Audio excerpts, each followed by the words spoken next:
Hello music fans, welcome to the Death by Unicorn channel. Now that July 2023 is over, it's time to count down my top 10 favorite progressive rock and metal albums of the month.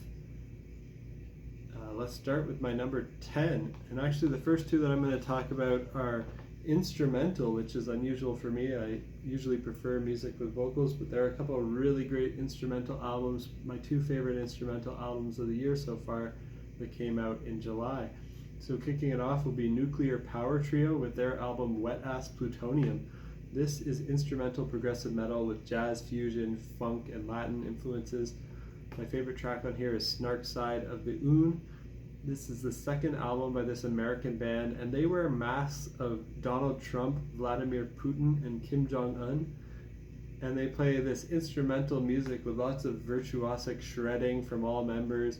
If you're a fan of groups like Arch Echo, Intervals, and Polyphia, but with a few moments that have some Latin flair, I think you'll like this. The bass work on some of the songs like Snark Side of the Oon, Vamos Brandito, Anti-Saxers, Mandatory Saxonation is amazing.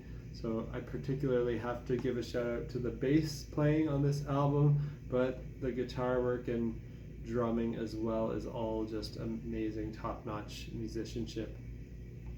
Number 9 is Arch Echo with Final Pitch, another instrumental progressive metal album, also with some jazz fusion influences.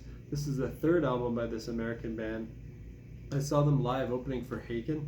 They have amazing virtuosic playing, particularly on the keyboards on here, and the guitar is also really great. My favorite track is Luminosity, which features a guest keyboard solo from Jordan Rudess of Dream Theater. The album is all instrumental except for one track, Final Pitch, which features guest vocals. The music on here has both metal and jazz influences. If you're a fan of stuff like Intervals and Polyphia, like Nuclear Power Trio, but also a bit of the Dream Theater sound in here because we got a lot of those keyboards in here. Number 8 is Renick and Conflagrations. This is progressive death metal, and my favorite track on here is Threads. It's the third album by this band from the UK. If you're a fan of groups like Nailed, Ascaris, and Opeth, I think you'll like this. Thanks to Rhyme Signatures, his channel made me aware of this album, so I really enjoyed this one.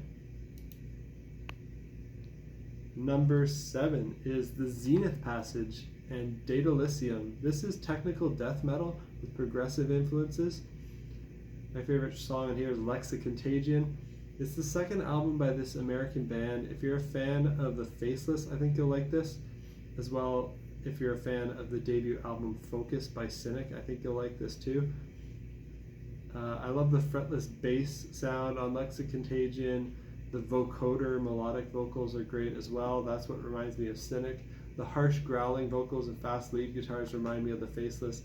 And then I looked into it more, and they actually are closely linked with their fellow Los Angeles band, The Faceless, because the Zenith Passage's Justin McKinney joined The Faceless to play guitar in 2015, replacing Wes Haunch, who had played on the Zenith Passage's debut album.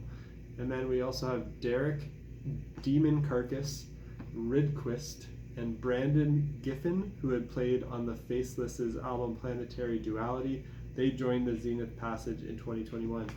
So if you really like what The Faceless was doing, I think you'll like this band, so check it out. Where am I at now? Number 6, I think. 6 is Ring Band Mobius with their album The Commissioned Works Part 2, 6 Drops of Poison. This is progressive rock. My favorite track is the 9th chapter, subtitled The Echoes, or titled The Echoes, with 2 subtitled sections, The Drifting Part 2 and Directions. This is the third album by this Norwegian retro symphonic prog band. For fans of Emerson, Lake and Palmer and King Crimson, the whole album sounds like it could have been made and released in the early 70s. There are lots of long instrumental sections, but also some vocals on the album. Though the vocals are not the standout feature on the album, it's all about the keyboards and mellotron on here. My favorite track, I mentioned already, is the 9th chapter. But the story here is interesting as well, because I got the story behind this album from their Bandcamp page. Ring Van Mobius was approached by a performer and choreographer named Harold Bahari to write music for his next solo performance, which started a collaborative process that involved various artists, different artistic expressions. And in January 2022, they premiered Batty Boy, is what the song was called, in Oslo, Norway. The project was nominated for the Norwegian Critics Association Prize in 2022.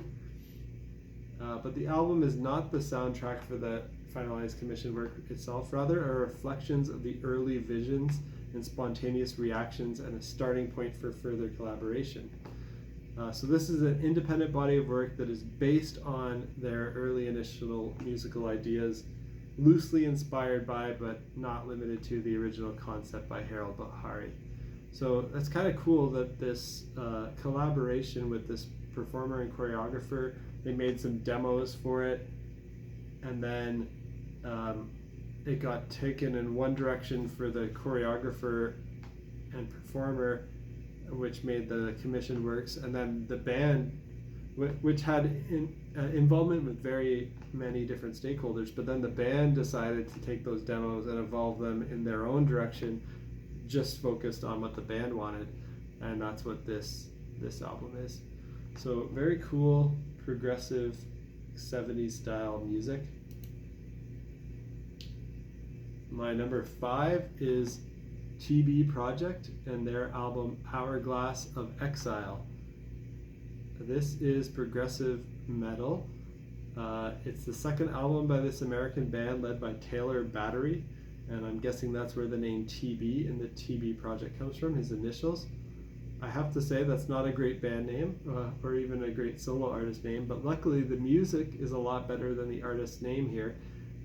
The last song, Resign, makes me think of Between the Buried and Me's White Walls from Colors, but without any guttural vocals, and is my favorite track on the album. I think this is very accessible progressive metal. It's not very harsh or anything. I think people who are getting into progressive metal and don't like screaming could still really enjoy this.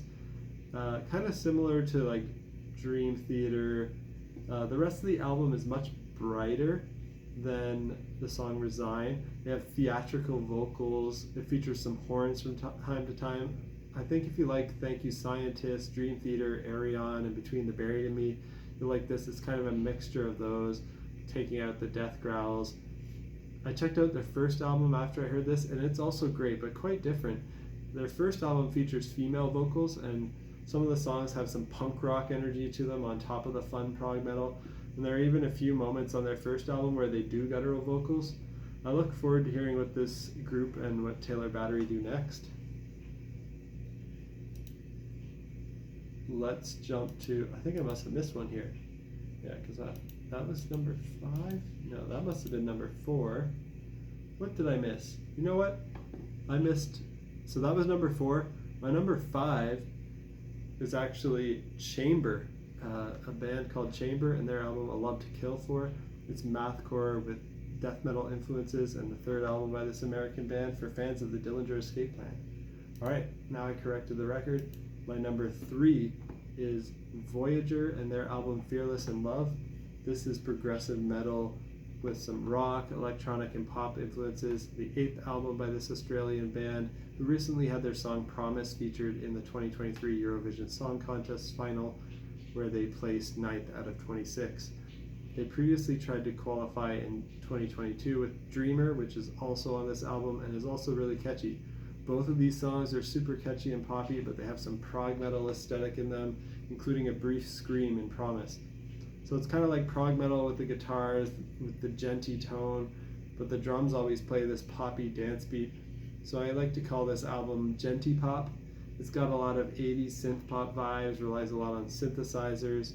I really wish they won Eurovision to put prog metal on the map with that more mainstream audience, but maybe next time.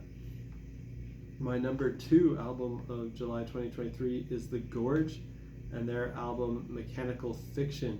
This is progressive metalcore.